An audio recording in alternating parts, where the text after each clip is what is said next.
I'm delighted to be here. I'm Andy Clark. I'm a philosopher and a cognitive scientist. I'm half in philosophy, half in informatics. And really, what I want to talk about, well, digital consciousness, it's not really much about consciousness. It's more about identity. So I think I'm really talking about digital identity.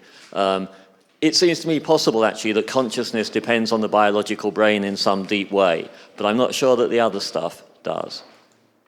So I'm going to start just by showing you some demons. There's a lot of demons around. We've heard about some of them just now.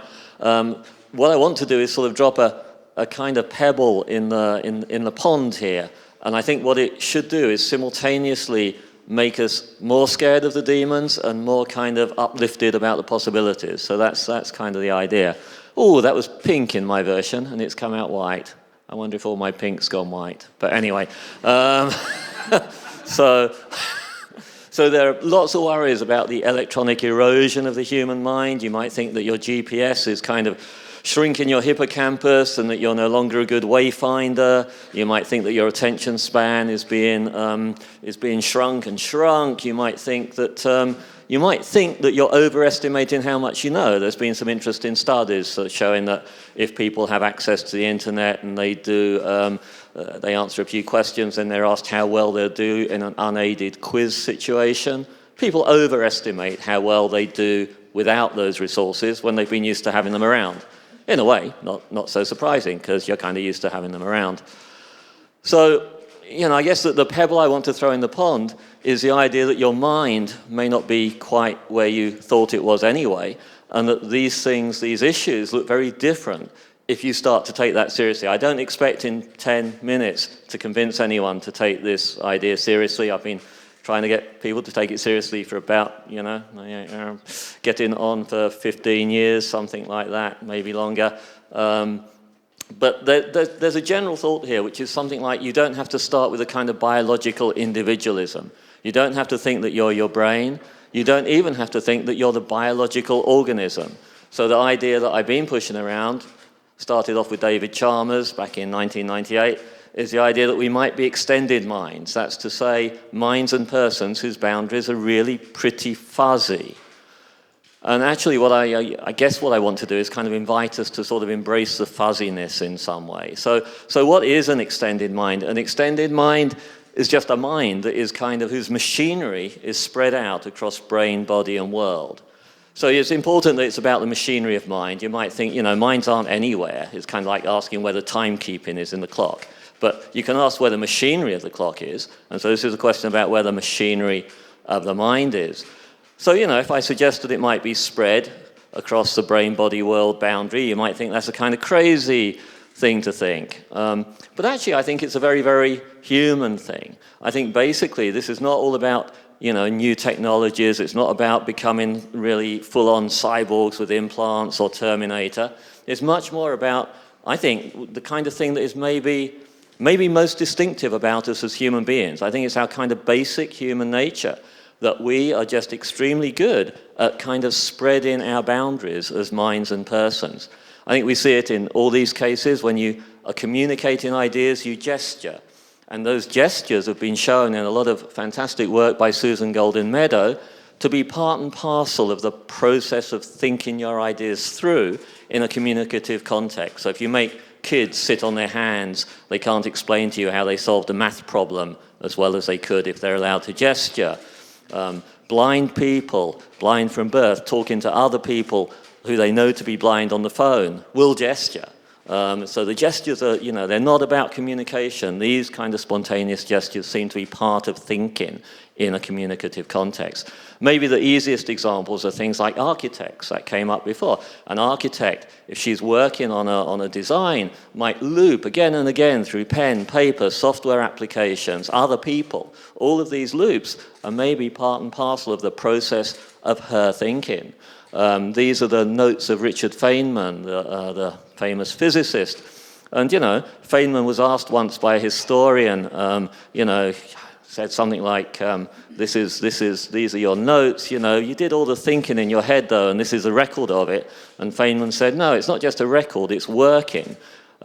This is the working, you have to work on paper, and this is the working. I think we know that feeling that you're thinking is kind of happening as you roll through these external media. So I think this all changed a little bit since about June 29th, 2007. As I'm sure everybody knows, that was the launch of iPhone 1. That's when we started to have this sort of vast amount of connectivity and power in our pockets. And I think since then, we've becoming more and more and more extended, more and more like hybrid systems. And these technologies are a little bit different. They seem a little bit more autonomous sometimes than the pen and paper is. So there's a lot to think about in the differences between these kinds of technologies. Some of these are maybe more like other people. I think other people can be part of my extended mind if I work closely with them. Maybe they'll be more like that. So let's think, maybe this is something that I think Blaise will pick up on later, the kind of shape of, you might think of it as a near future mind swarm. There'll be all sorts of stuff in a swarm like this. There'll be personal on-device AIs.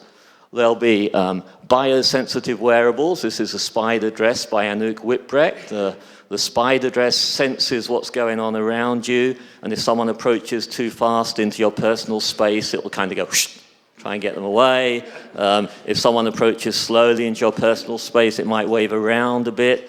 If you wear it for a while, you start to feel like you've got an extra sense, because by feeling the motion of your own spider dress, you know what's going on behind you, and you know what shape that stuff has.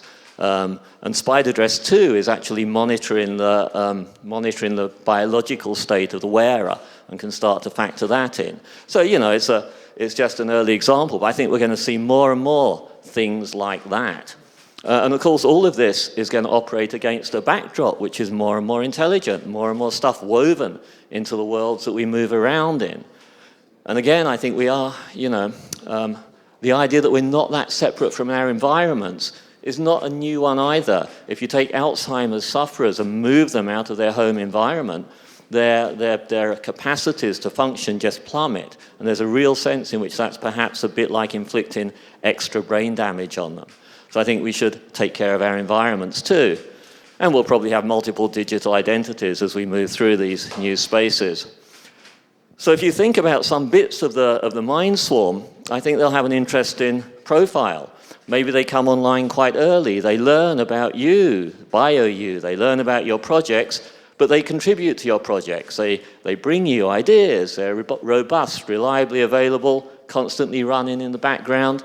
If you think about that, I think that's pretty much like the unconscious subsystems of your brain. That's what they're kind of like. Every now and again, they pop something up, and you think, oh, that's a good idea. Where did that come from? So I think we're kind of used to these sorts of things. It's just that we'll, in future, have a lot more of them that are non-biological. And of course, you might ask, you know, where are you in all of this? Surely you can survive. You know, you lose your iPhone, you're still there, that's okay. You could survive the deletion of some of these entities. But I think you would survive them maybe the way that you would survive a minor stroke, a little bit impaired, strangely at a loss. You know, you're still there, you're just not quite the organization that you were before. So maybe you don't really count as using these things. You use them in the same way you use your hippocampus or your frontal lobes or your visual system. You know, I could lose a bit of my visual system. I'm still me. So maybe they're not tools, they're parts of you.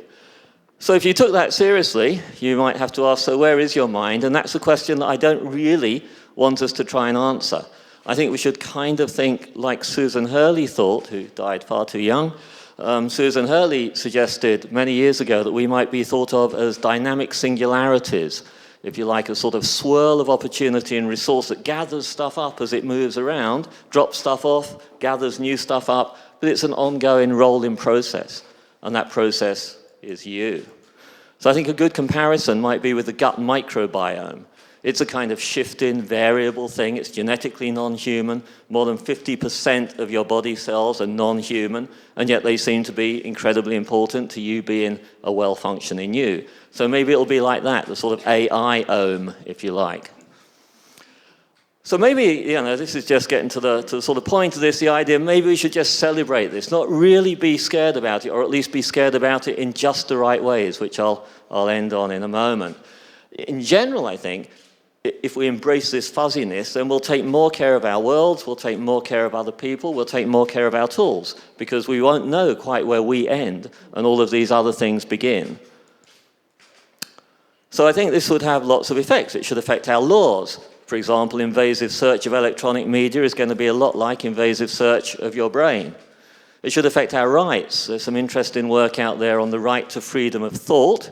It enjoys absolute protection under international law. It's not much used because it's a rather fuzzy one.